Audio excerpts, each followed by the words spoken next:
Hello everyone, this is Mansi representing in RK9। I hope आप लोग बहुत अच्छे होंगे। Today we are going to start the question series on tax law. But before the starting session I would like to tell you something very important.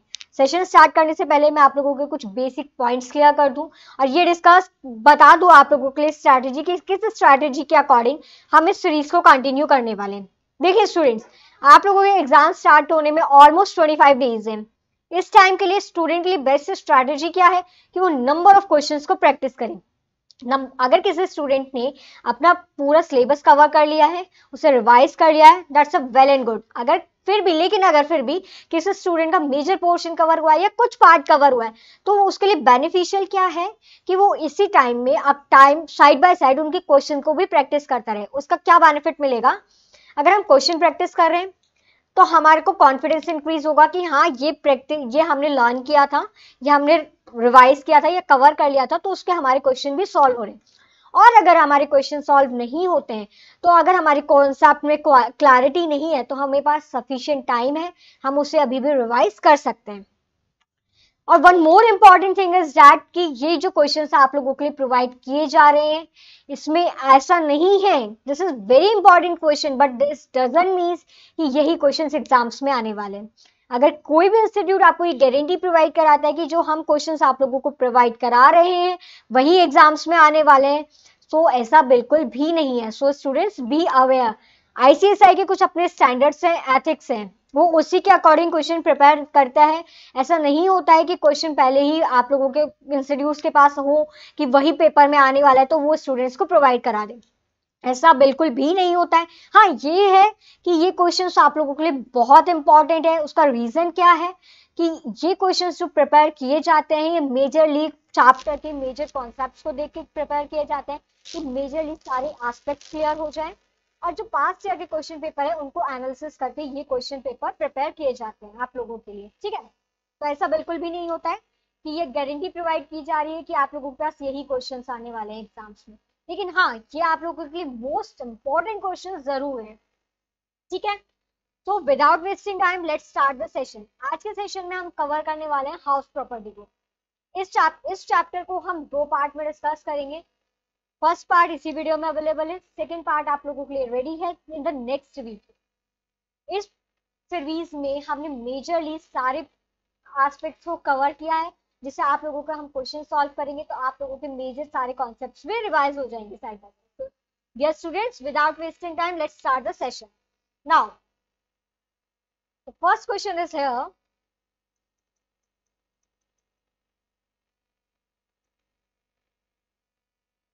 which of the following is allowed to be deducted from the annual income under section 24? Section 24 में ऐसे कौन से deduction है जो allow है from the annual income? Section 24 किस चीज के बारे में बात करता है? Interest on loan.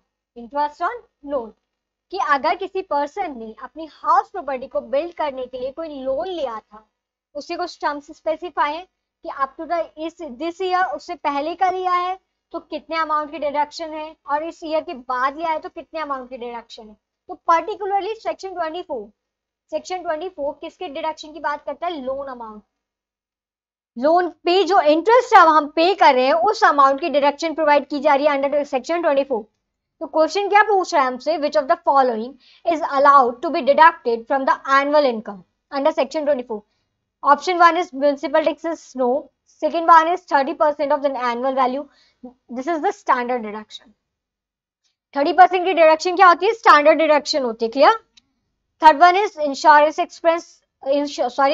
expenses, and the fourth option is loan interest. So the right answer is D, loan interest. Reason क्या है? सेक्शन 24 किस बारे में बात कर रहा है कि अगर किसी पर्सन ने अपने हाउस प्रॉपर्टी को बिल्ड करने के लिए, रिपेयर करने के लिए, कंस्ट्रक्शन करने के लिए कोई लोन का अमाउंट लिया है, उसमें भी कंडीशन स्पेसिफाई है कि before this year and before after this year. Before this year 2 lakh का अमाउंट प्रिस्क्राइब है और उसके बाद तो टोटल अमाउंट की डिडक्शन है। क्लियर? तो किसके बारे में करता है? जो लोन हमने लिया उस पे जो हम इंटरेस्ट का अमाउंट पे कर रहे हैं। क्लियर? तो आंसर क्या हुआ? फर्स्ट क्वेश्चन क्या था? Which of the following is allowed to be deducted from annual income? So answer is loan interest. Clear? Next question is which is the charging section of income from the house property? Charging section क्या है house property का, जब हम chapter study करते हैं तो उसमें charging section की मेन सेक्शन जो हाउस प्रॉपर्टी को डिफाइन करता है, उसके बेसिक प्रोसीजर्स को डिफाइन करता है, तो which is the charging section of the income from the house property, तो answer is section 22। Section 22 clear, first question clear हुआ। सेकंड क्वेश्चन क्लियर हुआ कि which is the charging section of the income from house property, answer is B, section 22 is the charging section from the income from house property. Clear. Now moving to the next question,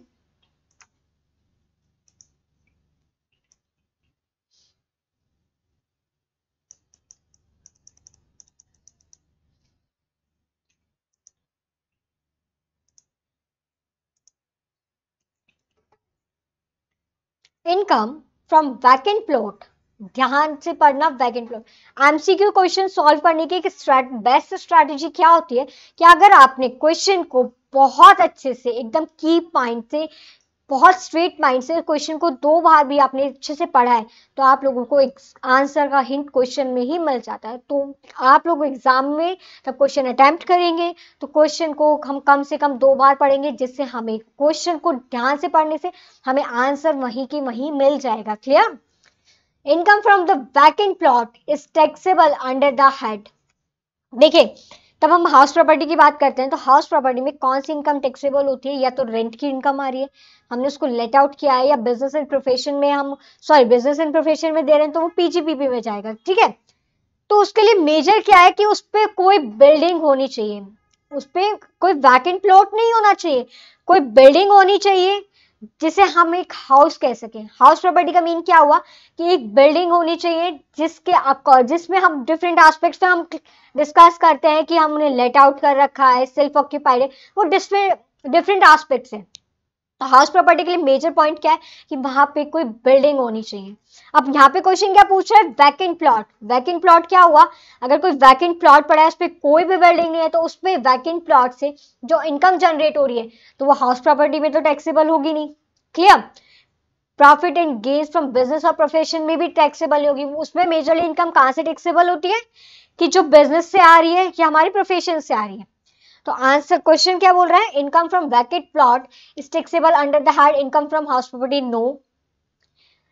income from other source, yes, वो हमारा कैसे treat होगा, other source की तरह treat होगा। Other source है हमारे पास ना तो वो हाउस प्रॉपर्टी की इनकम है, ना हमारे पास पीजीबीपी की इनकम है, ना हमारा कोई कैपिटल गेन है कि हमने कोई हमारी प्रॉपर्टी को सेल आउट किया है। ठीक है, ना फिर वो कोई ऐसी प्रॉपर्टी जो सैलरी से इनकम आ रही है। तो आंसर क्या हुआ, अदर सोर्स। अगर वैकेंट प्लॉट की इनकम है तो कहां टैक्सेबल होगी, from in the head of other source. तो answer is B. Clear. Now next question is income from subletting. Income from subletting of house property is taxable under head. Subletting का concept क्या कहता है कि suppose mister A है, mister A legal owner है property के। Clear. अब mister A के पास एक हाउस प्रॉपर्टी है एक्स, एक हाउस प्रॉपर्टी है एक्स, जस्ट अ मिनट, एक प्रॉपर्टी है एक्स, हाउस प्रॉपर्टी है मिस्टर ए के पास एक्स। मिस्टर ए ने मिस्टर बी को इसे रेंट पे दिया, क्या किया, लेट आउट, क्या किया, let out to mister B. ठीक है, अब अगर इसी प्रॉपर्टी से ये जो रेंटिंग इनकम जनरेट होगी मिस्टर ए के लिए तो वो तो इनकम होगी हाउस प्रॉपर्टी की, क्योंकि वो क्या कर रहे हैं, उसे लेट आउट कर रहे हैं, उसे लेट आउट कर रहे हैं टू मिस्टर बी। ठीक है, अगर मिस्टर बी, ये अलाउड है अंडर द लॉ, ये प्रोसीजर अलाउड है कि आप अपनी हाउस प्रॉपर्टी को किसी को रेंट पे दे सकते हैं और उससे जो इनकम जनरेट होगी, रेंटिंग इनकम जनरेट होगी, वो कैसी हो, वो आपकी टैक्सेबल होगी under the head house property. Clear. लेकिन अगर मिस्टर बी उसे फर्दर किसी मिस्टर सी को लेट आउट करते हैं, मींस रेंट पे देते हैं, लेट आउट करते हैं, उसे रेंट पे देते हैं, subletting, this is the concept of subletting, this is the concept of subletting. तो ये प्रॉपर्टी के लिए ये जो प्रॉपर्टी की इनकम जनरेट हो रही है मिस्टर बी के लिए, वो उनकी हाउस प्रॉपर्टी नहीं है, वो लीगल ऑनर नहीं है। मिस्टर बी जो एक्स प्रॉपर्टी है, मिस्टर बी ने क्या किया, इस प्रॉपर्टी को सबलेट किया टू मिस्टर सी। अब जो मिस्टर बी है, ये इसके लीगल ऑनर तो नहीं है, ठीक है। तो मिस्टर बी के लिए जो इनकम जनरेट हो रही है वो किस साइड में टैक्सेबल होगी, अदर सोर्स में। मिस्टर ए से जो मिस्टर ए, हम कॉन्सेप्ट को वापस से रिवाइज करेंगे। मिस्टर ए के लिए जो इनकम जनरेट हो रही थी एक्स प्रॉपर्टी से, वो टैक्सेबल हो रही थी under head house property. Reason behind it कि mister A is the legal owner of the property X. Clear, ठीक है। अब मिस्टर बी है, उसे सबलेक्ट कर रहे हैं, उनके पास वो लीगल ऑनर नहीं है प्रॉपर्टी एक्स के लिए, तो जो मिस्टर बी को इनकम जनरेट होगी फ्रॉम द प्रॉपर्टी एक्स, तो वो टैक्सेबल होगी under the head other source. तो क्वेश्चन क्या बोल रहा है, income from subletting of house property is taxable under head income from house property, no. Income from other source, yes. तो answer is B. Clear है concept कि हमने mister B के लिए हमने उसे हाउस अदर सोर्स क्यों ट्रीट किया, और मिस्टर ए के लिए पूछते हैं तो ये हमारे लिए कैसे ट्रीट होगा। क्लियर, दोनों कॉन्सेप्ट से क्लियर है कि मिस्टर ए के लिए क्या मेथड अप्लाई होगा और मिस्टर बी के लिए क्या मेथड अप्लाई होगा। Clear. Now moving to the next question.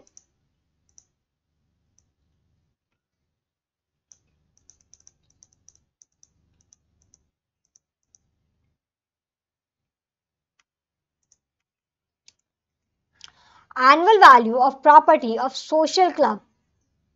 Annual value of property of social club will be taxable. कोई प्रॉपर्टी है सोशल पर्पस के लिए यूज हो रही है, सोशल क्लब के लिए यूज हो रही है, सोशल पर्पस के लिए यूज हो रही है, तो वो कैसे टैक्सेबल होगा, taxable as income from house property, no.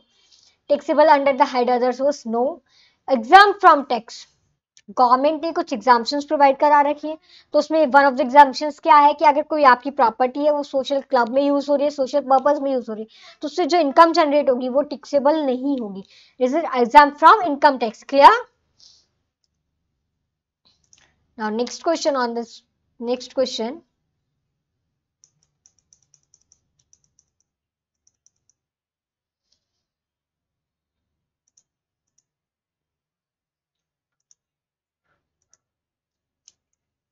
In case letting out of property is incidental to main business, then income from such property shall be taxable as। कोई प्रॉपर्टी है, हमने उसे प्रॉपर्टी है, देखो मिस्टर ए के पास property थी, property x, ठीक है। मिस्टर ए ने क्या किया, इस प्रॉपर्टी को यूज लिया इन द बिजनेस में यूज ले रहे हैं, उन्हीं की प्रॉपर्टी है, वो उसे यूज ले रहे हैं इन द बिजनेस। आपने अब देखा, या तो उन्होंने अपना ऑफिस उसमें ऑफिस एस्टैब्लिश कर लिया, या अगर बहुत बड़ी बिल्डिंग थी तो उसे मैन्युफैक्चरिंग में कवर कर लिया, मैन्युफैक्चरिंग में कन्वर्ट कर लिया, वहां पे मैन्युफैक्चरिंग प्लांट एस्टैब्लिश कर लिया, ठीक है। तो मिस्टर ए के पास प्रॉपर्टी थी एक्स, उन्होंने यूज लेना स्टार्ट किया, उससे प्रॉपर्टी को कन्वर्ट कर दिया in the business. Conversion in the means उसे बिजनेस में यूज ले रहे हैं। अब इस प्रॉपर्टी से जो इनकम जनरेट होगी वो टैक्सेबल होगी under the head profit and gains of business और प्रोफेशन। क्यों, रीजन बिहाइंड इट, रीजन क्या है इसका मेन, क्योंकि वो यूज कहाँ आ रही है, बिजनेस में। एक प्रॉपर्टी थी, ठीक है, हाउस प्रॉपर्टी थी, बिल्डिंग थी हमारे पास, ठीक है, हमने वहां पे ऑफिस एस्टैब्लिश कर लिया। ऑफिस का किससे रिलेटेड है, हमारे बिजनेस से रिलेटेड है। क्लियर, हम या हमारे प्रोफेशन से रिलेटेड है। तो जो हमारी प्रॉपर्टी का मेन यूज हो रहा है वो किस में हो रहा है, हमारे बिजनेस में। तो उस प्रॉपर्टी से जो इनकम जनरेट होने वाली है हमें, वो कहाँ टैक्सेबल होगी, under the head PGBP, profit and gains from business और प्रोफेशन। क्वेश्चन क्या बोल रहा है, in case of letting out of property is incidental, तो या तो मिस्टर ए खुद यूज कर रहे हैं या उन्होंने किसी और को दे दी, किसी और को प्रॉपर्टी दी है, वो उसे बिजनेस में यूज कर रहा है। क्लियर, या तो मिस्टर ए से खुद ऑन यूज के लिए ले रहे हैं एज अ बिजनेस, या उन्होंने लेट आउट कर दिया किसी और को, वो भी उसे बिजनेस पर्पज से यूज ले रहा है। क्लियर, तो incidental to main business, that's income from such property shall be taxable as profit and gains from the business or profession. So answer is A. Clear है concept? Now next question is, composite rent of let out house property is taxable. Composite rent का mean अब देखो ध्यान से समझना। Again I am taking the same example, property x है, ठीक है, ये प्रॉपर्टी एक्स हो गई, एक पोर्शन तो ये हुआ ए, एक पोर्शन हो गया बी, ठीक है। कंपोजिट रेंट आ रहा है, देखिए ये प्रॉपर्टी है एक, ठीक है, प्रॉपर्टी एक्स है, इसका एक पोर्शन ए है। कंपोजिट रेंट का मीन्स क्या होता है कि या तो हमने पूरी प्रॉपर्टी, एक एक टर्म तो क्या होती है कि हमने सिर्फ इस प्रॉपर्टी को, ओनली हमने प्रॉपर्टी को ही रेंट पे दिया, ठीक है। अब अगर इस प्रॉपर्टी में कुछ फैसिलिटीज भी थी, लाइक फर्नीचर हो गया या और भी फैसिलिटीज हम देखें जैसे एसी हुआ और काफी चीजें फैसिलिटीज है। अगर कंपोजिट रेंट का मीन्स क्या होता है, हाउस प्रॉपर्टी का रेंट प्लस फैसिलिटीज का रेंट, जो फैसिलिटीज प्रोवाइडेड की जा रही है उनका रेंट, हाउस प्रॉपर्टी का रेंट और फैसिलिटीज का रेंट, दोनों के रेंट को मिला के हम क्या बोल रहे हैं, कंपोजिट रेंट। एक प्रॉपर्टी है, उसमें या तो हमने पूरी बिल्डिंग को हमने रेंट पे दिया है, ठीक है, उस खाली हमने बिल्डिंग ही नहीं, उसमें जो फैसिलिटीज अवेलेबल थी हम उनका भी रेंट चार्ज कर रहे हैं, उनके भी चार्जेस ले रहे हैं, तो वो क्या हुआ, कंपोजिट रेंट। कंपोजिट रेंट का क्लियर समझ में आया, मीन कि हाउस प्रॉपर्टी का रेंट था और जो फैसिलिटीज का रेंट था उनको दोनों को इंक्लूड करके हम क्या बोल रहे हैं, कंपोजिट रेंट। क्लियर, ठीक है। अब कंपोजिट रेंट है, सपोज 50,000 इस प्रॉपर्टी का, 50,000 है इस प्रॉपर्टी का रेंट, ठीक है। अब हम ये आइडेंटिफाई नहीं कर पा रहे हैं कि इसमें हाउस फैसिलिटीज का और हाउस प्रॉपर्टी का रेंट को हम बाइफिकेट नहीं कर सकते हैं, अलग अलग कैलकुलेट नहीं कर सकते कि कितना हाउस प्रॉपर्टी का और इतना ही हमारा फैसिलिटीज का है। तो कंपोजिट रेंट को अब हम टैक्सेबल कैसे करेंगे, हाउस प्रॉपर्टी के में तो हम उसकी फैसिलिटीज का रेंट टैक्सेबल नहीं कर सकते, ठीक है। कंपोजिट रेंट के लिए क्या इश्यू जनरेट हुआ, अगर हम उसे बाइफिकेट कर सकते हैं, अगर हम इस 50,000 को डिवाइड कर सकते हैं कि 30,000 हाउस प्रॉपर्टी का और 20,000 हमारे फैसिलिटीज का है, तो 30,000 तो टैक्सेबल हो जाएगा under the head house property और 20,000 हो जाएगा अदर सोर्स या business PGVP as per certain condition, ठीक है। लेकिन अगर हम इस 50,000 को हम बाइफिकेट नहीं कर सकते हैं, डिवाइड नहीं कर सकते हैं, ये एक्सपेक्ट नहीं कर सकते कि इतना हाउस प्रॉपर्टी का है और इतना फैसिलिटीज का है, तो इस 50,000 के अमाउंट को हम टैक्सेबल करेंगे under the head other source या PGVP as per certain condition. Like अगर पीजीवीपी, अगर वो बिजनेस के लिए यूज आ रही है प्रॉपर्टी तो पीजीवीपी, और अगर किसी यूज के लिए नहीं आ रही तो other source. Clear, composite rent का कंसेप्ट समझ में आया। कंपोजिट रेंट क्या होता है कि आप बिल्डिंग के साथ अदर फैसिलिटीज का भी रेंट उसमें इंक्लूड है। अब अगर हम उसे बाइफिकेट कर सकते हैं इजीली, तो हम हाउस प्रॉपर्टी का रेंट हाउस प्रॉपर्टी में टैक्सेबल करेंगे और जो फैसिलिटीज का बिल, जो फैसिलिटीज का अमाउंट है उसे हम अदर सोर्स या पीजीबीपी में एज पर सर्टेन कंडीशन उसे टैक्सेबल करेंगे। क्वेश्चन के हमसे क्या राइज किया जा रहा है, composite rent of let out house property is taxable as profit and gains from business or profession, income from other source, house property, no. So answer is D, either A or B depending on certain condition. So answer is D, sorry D. Clear, concept समझ में आया। Now composite rent का concept clear हुआ। Now moving to the next question.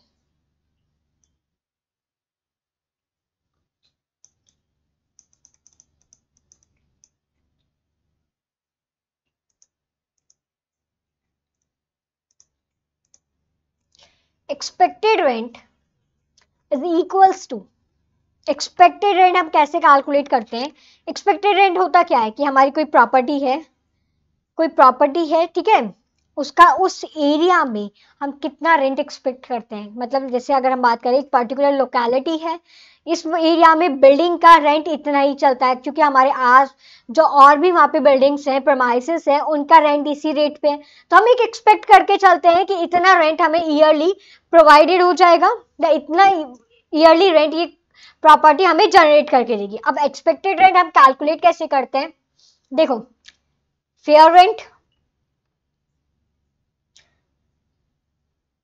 And the subject rent, sorry fair rent and the municipal value. Municipal क्या होता है, municipal value क्या होती है कि जो म्युनिसिपालिटी, जो लोकल अथॉरिटीज है, उन्होंने उस एरिया के लिए रेंट के लिए क्या अमाउंट फिक्स किया हुआ है, तो municipal value and the fair rent whichever is higher, sorry fair rent और municipal value whichever is higher but subject to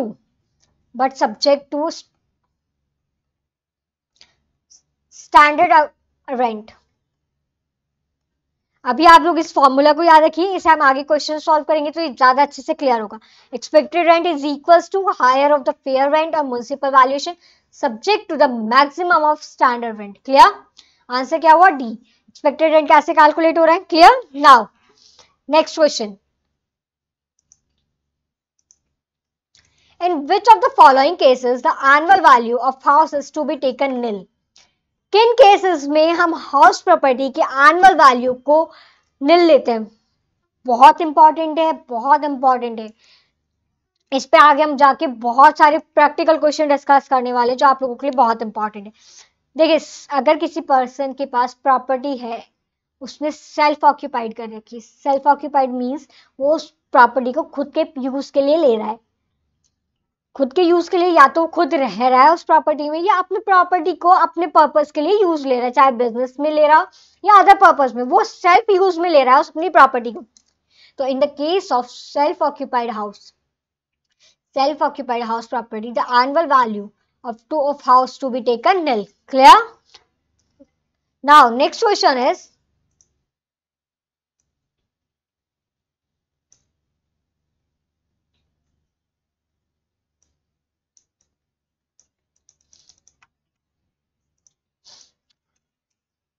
gross amount value of property.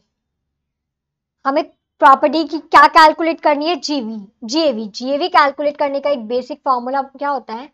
देखो ध्यान से देखना। जीएवी कैलकुलेट करने का फेयर रेंट और municipal rent, municipal value whichever is higher subject to standard rent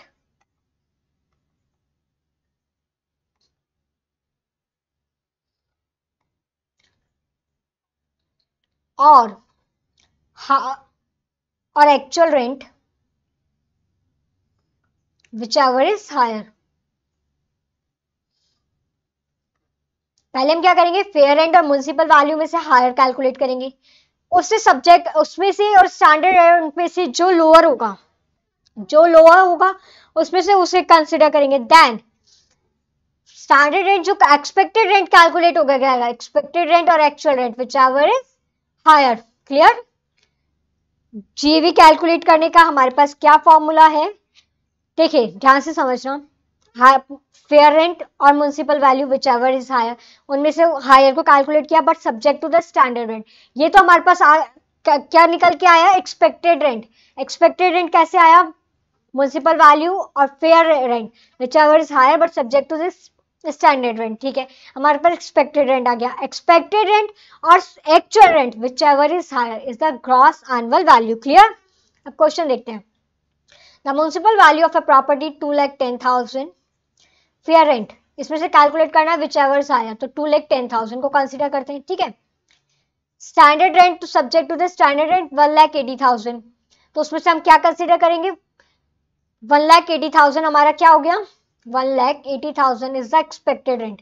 expected rent, fair rent और municipal value whichever is higher but subject to the standard rent, तो expected rent हमारे का क्या calculate हुआ? 1,80,000। Now the actual rent or the expected rent whichever is higher, so GAV is 2,40,000. Clear? Answer क्या हुआ? C. अब C कैसे आया? म्युनिसिपल वैल्यू और fair rent whichever is higher, clear, but subject to the standard rent is equals to the expected rent. Expected rent or actual rent whichever is higher is to equals to GAV. Clear? Now answer क्या है हमारा? 2,40,000. Clear? Now next question is,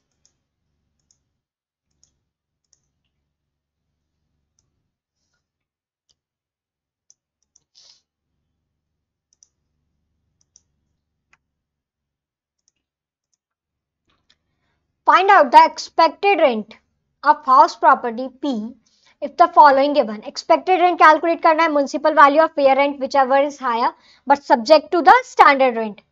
Municipal value 70,000, fair rent 88,000, whichever is higher. Fair rent to 88,000, clear, but subject to the standard rent. So expected rent क्या हुआ हमारा? 60,000. So answer is C. Clear? Clear हुआ? Now the next question.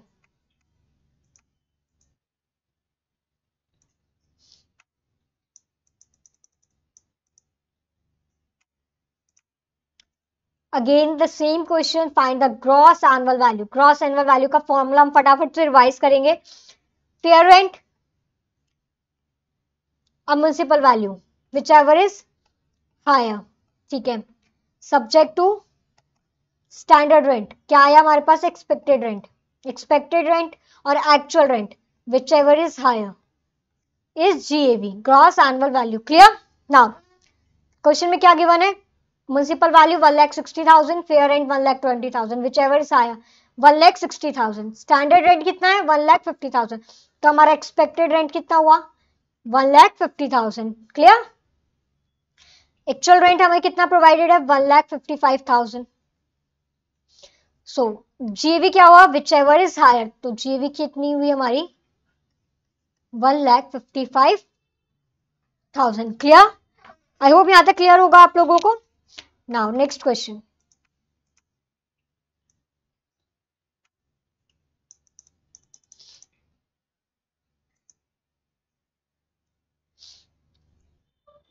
Mr. A transfer property to his married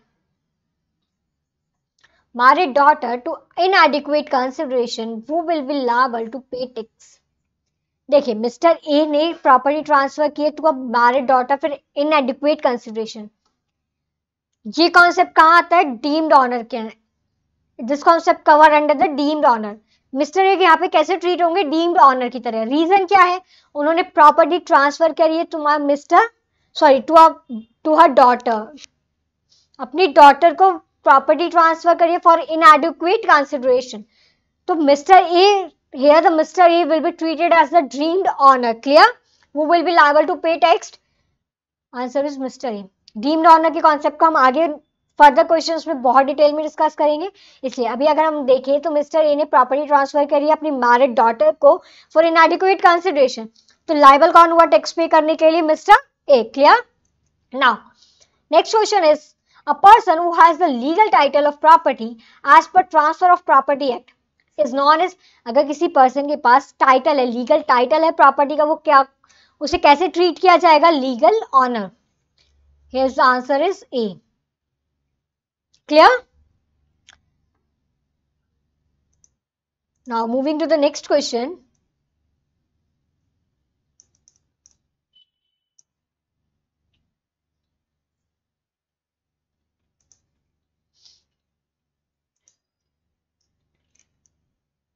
R has taken the house property on lease from G and let out the same to S. देखो concept समझना, property X थी, ठीक है, किसकी property थी?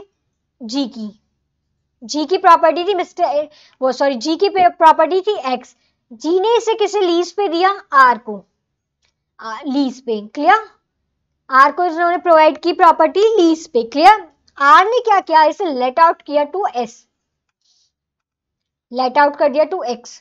अब अगर हम प्रॉपर्टी के लीगल ऑनर की बात करें तो प्रॉपर्टी का लीगल ऑनर कौन है? मिस्टर जी। उन्होंने अपनी प्रॉपर्टी को लीज पे दिया टू मिस्टर आर, ठीक है, लेकिन मिस्टर आर ने उसे फर्दर लेट आउट कर दिया टू मिस्टर एक्स।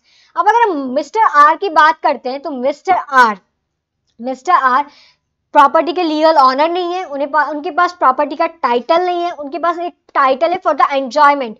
लीज पे वो प्रॉपर्टी को एंजॉय कर सकते हैं अपने बेनिफिट्स के लिए, लेकिन वो उसे लेट आउट नहीं कर सकते। तो अगर उस लेट आउट की इनकम को हम देखेंगे मिस्टर आर के पॉइंट ऑफ व्यू से, तो वो कहाँ टैक्सेबल होगी? In the other source, from the income from the other source. Clear? क्योंकि वो मिस्टर आर की प्रॉपर्टी नहीं है, मिस्टर आर की प्रॉपर्टी नहीं है, लीगल ऑनर नहीं है, उनके पास टाइटल नहीं है प्रॉपर्टी का, तो उनके लिए वो जो इनकम जनरेट होगी उस प्रॉपर्टी से वो कहाँ टैक्सेबल होगी? From in the head of other source. Clear? Now, next question is here.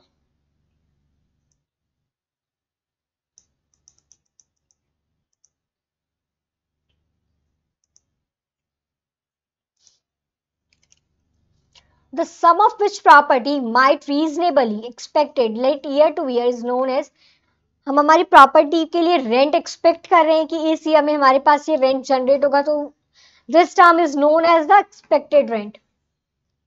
I think ये क्वेश्चन बहुत ज्यादा टिपिकल नहीं था, आप लोगों को क्लियर हो गया होगा कि जो रेंट हम हमारे एक्सपेक्ट कर रहे हैं कि इस ईयर इतना रेंट जनरेट होगा, तो this rent is term as expected rent. Clear? When the house property is, next question is, when the house property is self-occupied for the part of the year and let out of for the part of the year, then the deduction allowed.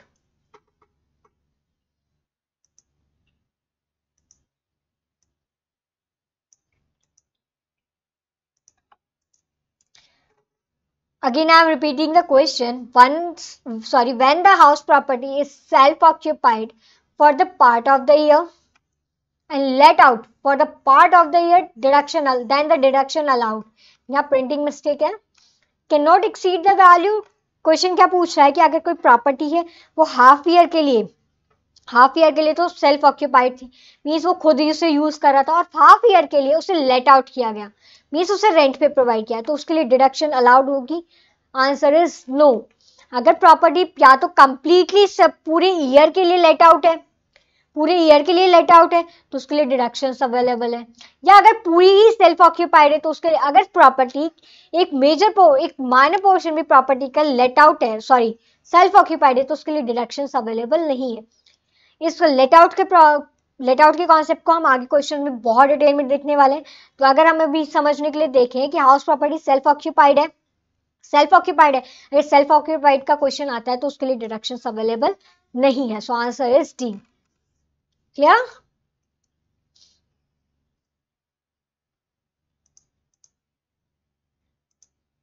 Now moving to the next question.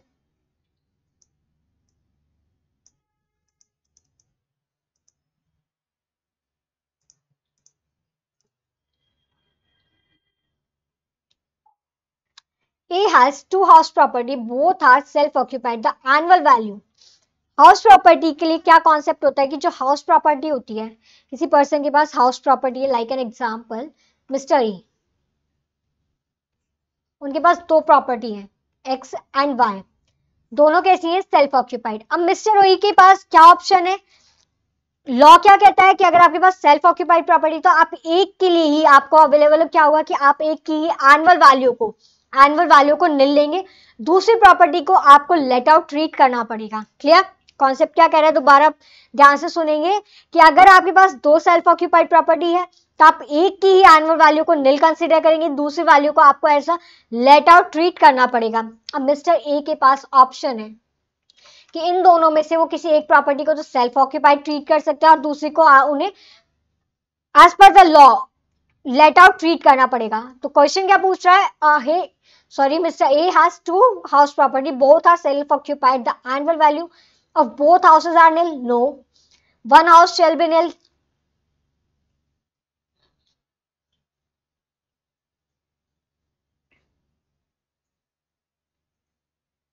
Yes, answer क्या है, one house shall be निल. एक house के लिए हम वो अपनी self occupied property treat कर सकते हैं, एक प्रॉपर्टी को, और उसके एनुअल वैल्यू को निल कंसीडर कर सकते हैं. अगर किसी पर्सन के पास, I am repeating the concept, अगर किसी पर्सन के पास दो प्रॉपर्टी है, उसमें से उनके पास क्या ऑप्शन है कि आप उनमें से किसी एक प्रॉपर्टी को तो सेल्फ ऑक्यूपाइड ट्रीट कर सकते हैं, लेकिन दूसरी प्रॉपर्टी को आपको लेट आउट ट्रीट करना पड़ेगा, उस पर टैक्स पे करना पड़ेगा. तो मिस्टर के पास ऑप्शन है कि उन दोनों में से किसी एक प्रॉपर्टी को वो सेल्फ ऑक्यूपाइड ट्रीट कर सकते हैं. Clear? Next question. Tick the deductions which is allowed to self occupied property whose annual value is nil.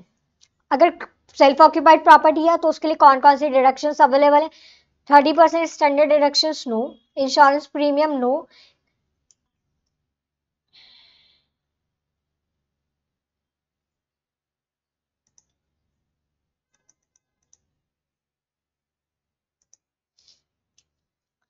Grounded no. Answer is interest on loan. अगर किसी पर्सन ने लोन ले रखा है, उस पर वो इंटरेस्ट पे कर रहा है, तो अगर आपकी प्रॉपर्टी सेल्फ ऑक्यूपाइड भी है तो उसके लिए आपको उसकी डिडक्शंस अवेलेबल होंगी. क्लियर? आई होप यहां तक समझ में आया होगा. Now next question.